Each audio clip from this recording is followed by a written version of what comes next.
Hello friend, कैसे हैं आप सभी लोग। आप सभी को हमारे द्वारा पढ़ाई गई हिस्ट्री की सारी वीडियो आई होप की समझ में भी आ गई होगी और आप लोगों ने पढ़ी भी होगी। लेकिन एमसीक्यू क्वेश्चन करने से पहले आप उन्हें सारी वीडियो को एक बार पढ़िएगा तो आपकी ज़्यादा समझ में आ जाएगी।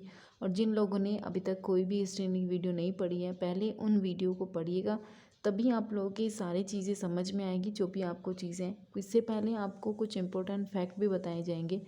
वीडियो छोटी छोटी मिलेंगी आपको, जिससे आपको कोई प्रॉब्लम ना होगी क्वेश्चन सॉल्व करने में भी। आपको टाइमिंग भी दी जाएगी, आप उन्हें पहले खुद आराम से कीजिएगा, उसके बाद कीजिएगा सारी चीज़ें।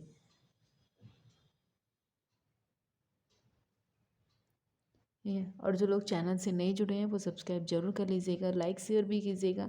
जितना आप लोग इसे लाइक शेयर करेंगे, एमसीक्यू क्वेश्चन को हिस्ट्री वाले आप लोगों के दिए जा रहे हैं, उसके बाद फिर हम आप लोगों को लाइव क्वेश्चन सीरीज़ भी करवा लेंगे। जो अगर आप लोग जितने ज़्यादा इसे लाइक शेयर सब्सक्राइब करेंगे उतने ही ज़्यादा।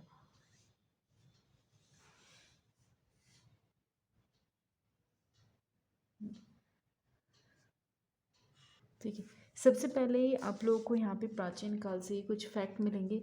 जैसे अगर आपसे पूछ लेगा कि हड़प्पा सभ्यता के मुख्य लोग क्या करते थे, मतलब किस चीज़ की यहाँ पे उपासना थी, अगर आपसे पूछ रहा है हड़प्पा सभ्यता की, ये सारी चीज़ आपको बता दी थी। लेकिन ये कुछ फैक्ट ऐसे हैं जो ज़्यादा से ज़्यादा क्वेश्चन में पूछे जाते हैं। यहाँ पे सबसे पहले इनकी उपासना कैसी थी, मात्र देवी की इनकी उपासना थी। साथ में दूसरे व्यक्ति कौन थे, यहाँ पे पशुपति, पीपल की भी पूजा यहाँ पे मिलती है आपकी। और अगर आपसे पूछे कि सिंधु घाटी की जो सभ्यता थी उसमें किस तरीके से बनाए जाते थे घर, वो पक्की ईंटों का प्रयोग करते थे, क्योंकि यहाँ पे क्या थे, भट्टों का निर्माण भी मिलता है। साथ में यहाँ पे जो आपकी ईंट मिलती है वो इस तरीके की मिलती है। और दूसरी बात है, अनुपात में मिलती है 7:14+28।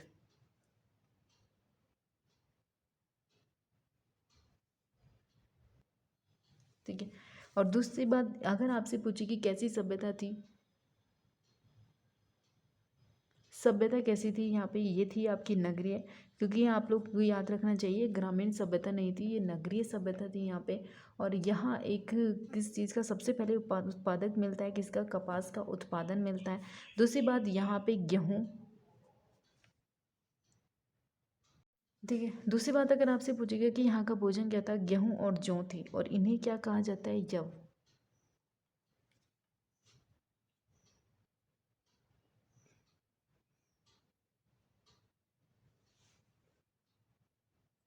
ठीक है। और साथ में अगर आपसे पूछेगा कि यहाँ पे किस तरीके के, यहाँ क्या मिलती थी, मुद्राएं कैसे मिलती थी, तो यहाँ से मुद्राएं मिलती थी टेराकोटा की, मिट्टी के बर्तन बहुत ज़्यादा फेमस है। अगर आपसे अभी करंट से पूछेगा, ठीक है, यहाँ पे जितनी भी मूर्तियाँ मिलती थी वो किस में मिलती थी, टेराकोटा में। और टेराकोटा क्या होता है, ये यहाँ पे मिट्टी होती है, मिट्टी से मूर्तियाँ बनाई जाती थी, जो आज इसे एक जीआई टैग भी मिला है, किसे, टेराकोटा के। और ये कहाँ को, किसको मिला है, गोरखपुर में, क्योंकि गोरखपुर में ये सारी चीज़ें बहुत फेमस है। वहाँ के छोटी छोटी मूर्तियाँ भी बनाई जाती हैं, साथ में खाने के जो बर्तन होते हैं वो भी टेराकोटा मिट्टी के ही बनाए जाते हैं, वो उसमें भी। इसीलिए वहाँ को अलग से इन्हें जीआई टैग भी मिला है। गोरखपुर को टेराकोटा का ये करंट का है, इसे जीआई टैग मिला है। क्योंकि अब आप लोग सारी जगह ये चीज़ देख रहे होंगे, जो पुरानी चीज़ें थी, प्राचीन काल की थी, वो सारी चीज़ें बंद हो गई थी, फिर से नई चीज़ आई, और फिर से वही चीज़ें वापस आ रही हैं जो चीज़ पुरानी थी। आप लोगों के मोटे अनाज बहुत ज़्यादा खाए जाते हैं। पहले बीच में आप लोग ने देखे होंगे कि मोटे अनाज बहुत कम खाए जाते थे, फिर से वही चीज़ें आ रही हैं जो चीज़ें पहले थी। आयुर्वेदिक चीज़ों का प्रयोग बीच में बिल्कुल बंद हो चुका था, लेकिन अब इस तरीके से सारी चीज़ों की जो दवाइयाँ हैं वो भी आयुर्वेदिक से ही मिल रही है। पेड़ों से, पत्तियों से, इन सारी चीज़ों का इस्तेमाल फिर से किया जाता है, जिस तरीके से पहले किया जाता था। तो उसके बाद अगर हम बात करेंगे आपसे, प्राचीन वैदिक युग की सभ्यता स्टार्ट कब होती है, ऋग्वेदिक काल से होती है। कुछ आपको ऐसे तथ्य हैं जो यहाँ पे बताए जाने ज़रूरी है, इम्पोर्टेंट है, क्योंकि क्वेश्चन में आप लोगों से सबसे ज़्यादा इसी तरीके से पूछ लिए जाते हैं।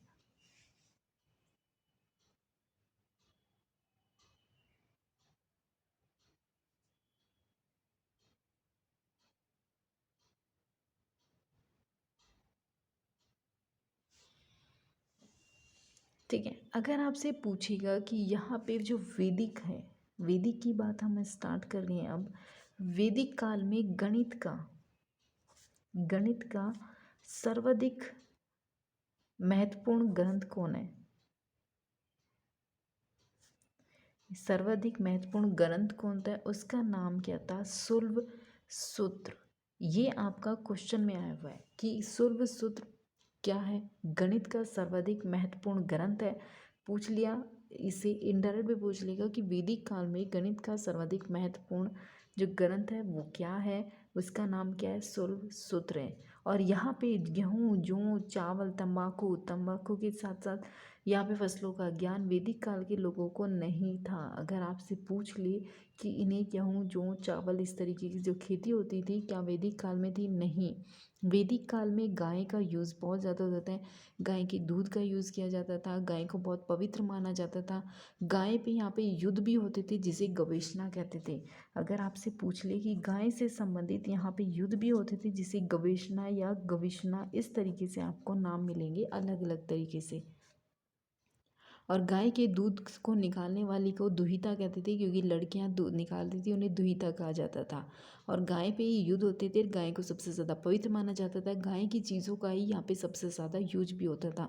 साथ में शादियों में भी गाय भी दी जाती थी, इसलिए गाय का सबसे ज़्यादा यूज आपको वैदिक काल में बहुत जगह मिलेगा। और यहाँ पे गाय से, दूध से बनने वाली बहुत सारी चीज़ों का यूज भी होता था। गाय से मक्खन, दूध, दही, इस तरीके से पनीर, ये सारी चीज़ें आपको यहाँ पे मिलेंगी। ठीक है। और ये चीज़ आपको भी पता होनी चाहिए कि जो संगीत का संबंधित कौन था, संगीत का उद्गम हुआ था सामवेद की संहिता में, सामवेद की संहिता में। ये चीज़ इम्पोर्टेंट है, सिर्फ वही चीज़, इसलिए आपको यहाँ पे लास्ट में आपकी हिस्ट्री के बाद यही इस तरीके से क्वेश्चन आपको बताए जा रहे हैं।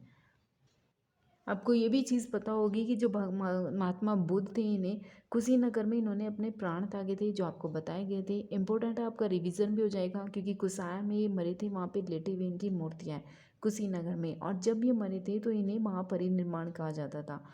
दूसरी बात क्या थी, जो महात्मा बुद्ध ने सबसे पहला उपदेश कहाँ दिया था, इन्होंने दिया था सारनाथ में। और सबसे ज़्यादा उपदेश कहाँ दिए थे, कुशीनगर में। और इनके यहाँ पे त्रिपिटक थे, शुद्ध पिटक, विनय पिटक और अभिधम पिटक, ये इन्हीं के काल में थे।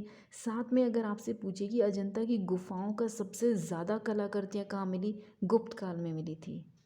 क्योंकि आपसे इन्हीं से संबंधित फिर एमसीक्यू क्वेश्चन होंगे, तो आप वहाँ पे कंफ्यूज नहीं होंगे। यहाँ पे अगर आपसे पूछेगा कि व्याकरण ग्रंथ के अष्टाध्यायी के रचनाकार कौन थे, यहाँ पे थे पाणिनि। ठीक है।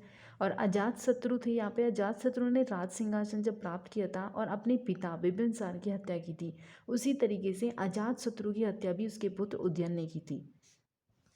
तो इसे क्या कहा जाता है, इस काल को पितृहंता भी कहा जाता है। ठीक है। उसके साथ में आपको एक क्वेश्चन हो रहा है कि प्राचीन भारतीय नगर जो मिथिला था, वहाँ पे 3 विद्वान संत थे, कपिल, गार्गी और मैत्रेय। ये चीज़ याद रखिएगा, क्योंकि जब आपको एमसीक्यू क्वेश्चन होंगे वहाँ पे इन चीज़ों को आप याद जरूर कीजिए।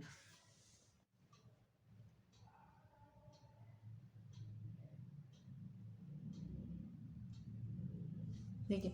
साथ में आपसे क्वेश्चन क्या पूछेगा कि जो कनिष्क था उसे क्या कहा जाता था, अशोक द्वितीय कहा जाता था।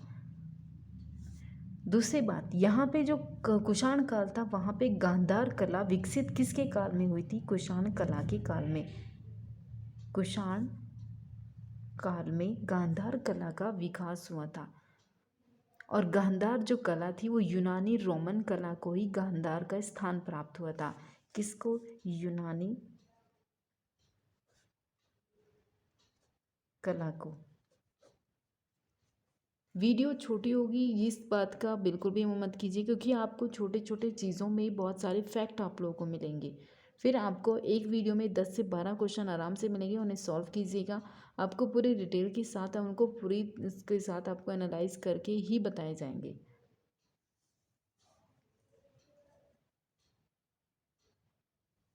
ठीक है। कनिष्क का काल इम्पोर्टेंट क्यों था, क्योंकि यहाँ पे क्या हुआ था कि सबसे ज़्यादा अगर सर्वाधिक मूर्तियों की बात करें तो मथुरा संग्रहालय में। साथ में कनिष्क एक महान कुषाण शासक थे, जो बाद में क्या हुआ थे, बौद्ध बन गए थे। कौन, यही बौद्ध धर्म इन्होंने अपना लिया था, किसने, कुषाण काल में, यानी कि कुषाण में यानी कनिष्क ने इसमें था। पहले पहले अगर आपसे पूछेगा कि जो कनिष्क था वो किस काल से संबंधित था, वो था आपका शैव ही था। और बाद में इन्होंने क्या अपनाया, बौद्ध धर्म अपनाया था। और इनके काल में अगर आपसे पूछे कि कुषाण की जो सबसे ज़्यादा मूर्तियों का संग्रह कहाँ मिलता है, तो इनका मिलता है मथुरा संग्रहालय में मिलता है ये सारी चीज़ें।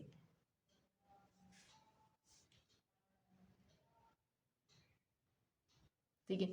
अगर आपसे इसी में पूछ ले कुषाण काल में कि जो भारतीय और यूनानी कला थी उनके जो लक्षण मिलते हैं वो कैसी कला में मिलते हैं, तो वो गांधार शैली में थी, क्योंकि इसमें कुछ भारतीय के भी लक्षण मिले, साथ में कुछ यूनानियों के लक्षण भी इसी के काल में मिले थे।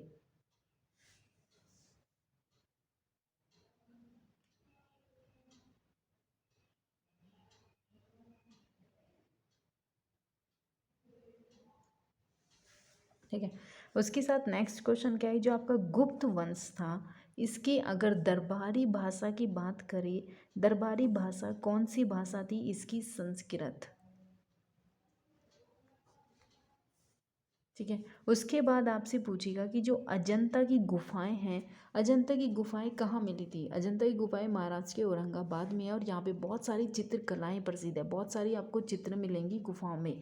जो अजंता की यहाँ पे चित्रकारी है उसमें क्या है, एक जातक कथाओं का वर्णन है यहाँ पे। और अजंता की जो चित्रकारी की विषय वस्तु है वो सारी किससे संबंधित है, बौद्ध धर्म से है। क्या है, ये बौद्ध धर्म से संबंधित आपको यहाँ पे मिलेंगी। अब आपको इसी तरीके से फैक्ट भी मिलेंगे और साथ में एमसीक्यू क्वेश्चन मिलेंगे। इस वीडियो को लाइक शेयर ज़रूर कीजिएगा, जितना हो सके उतना आप लोग इसे लाइक शेयर ज़रूर कीजिएगा। आप लोग को आप यहाँ पे एमसीक्यू क्वेश्चन मिल रहे हैं, कुछ फैक्ट में मिलेंगे जो इम्पोर्टेंट होंगे, तो उन्हें ज़रूर पढ़िएगा।